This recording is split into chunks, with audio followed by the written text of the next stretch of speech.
જો છેલ્લા 5 વર્ષથી સર્વ સમાજની ટીમ દ્વારા એસપીજીના નેતૃત્વમાં અમે 5 મુદ્દાના ફેરફારો કરવા માટે માનનીય મુખ્યમંત્રી શ્રી, કાયદા મંત્રી શ્રી અને વિધાનસભાના 182 ધારાસભ્યોને રજૂઆતો કરેલી હતી.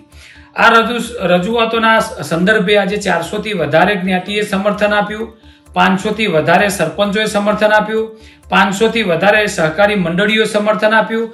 લાખો લોકોના સમર્થન બાદ આજે જ્યારે માનનીય ઉપમુખ્યમંત્રી હર્ષભાઈ સંઘવીએ જે કાયદામાં સુધારો કરવાની વાત કરી છે એ મને તો ગળે જ બેસતી નથી.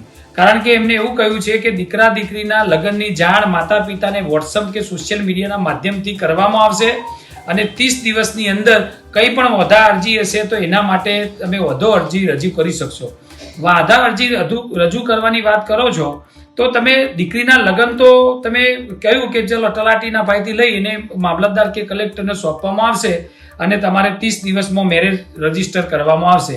તો અમારું એ કહેવું છે કે જ્યારે માતા પિતા ભાગેડું લગ્ન બચાવવા માટેની વાત કરતા હોય, યુવા દીકરીઓ બચાવવાની વાત કરતા હોય એસપીજી અને અમારું સંગઠન, તો એમાં જ્યારે દીકરી હાજર થશે તો એ વખતે તમે કોને સત્તા આપશો કે દીકરી એના પતિ જોડે જશે, હસબન્ડ જોડે, કે માતા પિતાને સોંપવામાં આવશે?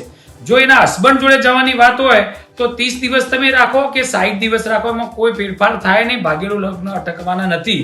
પણ જો માતા પિતાને સોંપવામાં આવે એવો કાયદો સ્પષ્ટતા કરવામાં આવે તો માતા પિતા 30 દિવસની અંદર સામેના જે યુવક છે, જે દીકરો છે, એની તમામ માહિતી અને બધું સમજાવીને દીકરીને સમજાવે અને એમાં જો યોગ્ય હોય તો તમે 30 દિવસમાં લગ્ન જે નિયમ લાવો છો એ યોગ્ય છે.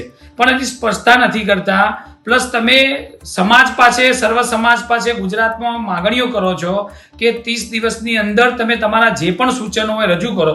ઓલરેડી બધા સૂચનો એસપીજી અને એવા કેટલાય સંગઠનો ઓલરેડી તમને રજૂ કરી ચૂક્યા છો, પણ આજે તો કોઈ એવી સ્પષ્ટતા લગ્ન નોંધણીના કાયદામાં માનનીય નાયબ મુખ્યમંત્રી દ્વારા કરવામાં આવી નથી. એટલે આ ગળે ઉતરે એવો કોઈ નિયમ સુધાર્યો નથી એવું અમને એસપીજી દ્વારા લાગી રહ્યું છે. તો માન્ય નાયબ મુખ્યમંત્રી શ્રી અને મુખ્યમંત્રીને કહેવા માંગુ છું કે નિયમમાં તમે એવો ફેરફાર લાવો જેનાથી ભાગેડું લગ્ન અટકી શકે. આ નિયમથી મને નથી લાગતું કે ભાગેડું લગ્ન અટકવાના છે. તો અમે હજી તમે કહેતા હોય તો સરકારશ્રીને અમે નિયમો સૂચનો કરવા માટે પણ રેડી છીએ અને ફરીથી તમારા આગળ નિયમોને સૂચનો આપીશું. મહેરબાની કરીને આ કાયદામાં કડકમાં કડક સુધારો લાવો. અમે કોઈ પ્રેમ લગ્નના બિલકુલ વિરોધી નથી.